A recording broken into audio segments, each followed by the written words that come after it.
Good morning, everybody.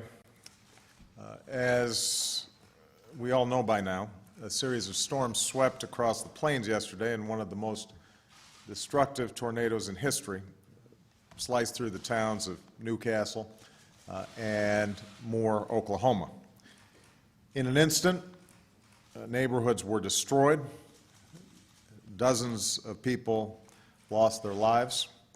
Many more were injured, and among the victims were young children trying to take shelter in the safest place they knew, their school. So our prayers are with the people of Oklahoma today. Our gratitude is with the teachers who gave their all to shield their children, first responders and emergency personnel who raced to help as soon as the tornado passed, and with all of those who, as darkness fell, searched for survivors through the night. As a nation, our full focus right now is on the urgent work of rescue and the hard work of recovery and rebuilding that lies ahead. Yesterday, I spoke with Governor Fallin to make it clear to Oklahomans that they would have all the resources that they need at their disposal. Last night, I issued a disaster declaration to expedite those resources, to support the governor's team in the immediate response, and to offer direct assistance to folks who have suffered loss. I also just spoke with Mayor Lewis of Moore, Oklahoma, to ensure that he's getting everything that he needs. I've met with Secretary of Napolitano this morning and my Homeland Security and Counterterrorism Advisor, Lisa Monaco, to underscore that point, that Oklahoma needs to get everything that it needs right away. The FEMA Administrator, Craig Fugate, is on his way to Oklahoma as we speak. FEMA staff was first deployed to Oklahoma's Emergency Operations Center on Sunday as the state already was facing down the first wave of deadly tornadoes. Yesterday, FEMA activated urban search and rescue teams from Texas, Nebraska, and Tennessee to assist in the ongoing search and rescue efforts, and a mobile response unit to boost communications and logistical support. So the people of Moore should know that their country will remain on the ground, there for them, beside them, as long as it takes. For there are homes and schools to rebuild, businesses and hospitals to reopen, their parents to console, first responders to comfort, and, of course, for children who will need our continued love and attention.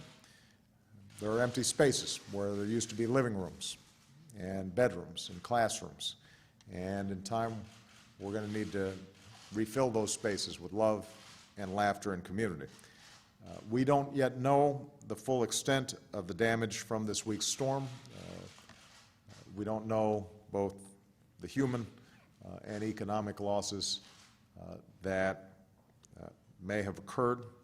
We know that severe rumbling of weather, bad weather, through much of the country still continues, and we're also preparing for hurricane season that begins next week. But if there is hope to hold on to, not just in Oklahoma but around the country, it's the knowledge that the good people there and in Oklahoma are better prepared for this type of storm than most. And what they can be certain of is that Americans from every corner of this country will be right there with them, opening our homes, our hearts to those in need, because we're a nation that stands with our fellow citizens as long as it takes. We've seen that spirit in Joplin and Tuscaloosa. We saw that spirit in Boston and Breezy Point, and that's what the people of Oklahoma are going to need from us right now.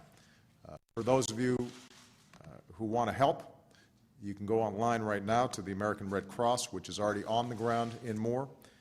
Already we've seen the University of Oklahoma announce that it will provide housing for displaced families. We've seen local churches and companies open their doors and their wallets. And last night, the people of Joplin dispatched a team to help the people of Moore. So for all those who've been affected, we recognize that you face a long road ahead. In some cases, there will be enormous grief that has to be absorbed. but you will not travel that path alone. Your country will travel it with you, fueled by our faith in the Almighty and our faith in one another. So our prayers are with the people of Oklahoma today, and we will back up those prayers with deeds for as long as it takes. Thank you very much.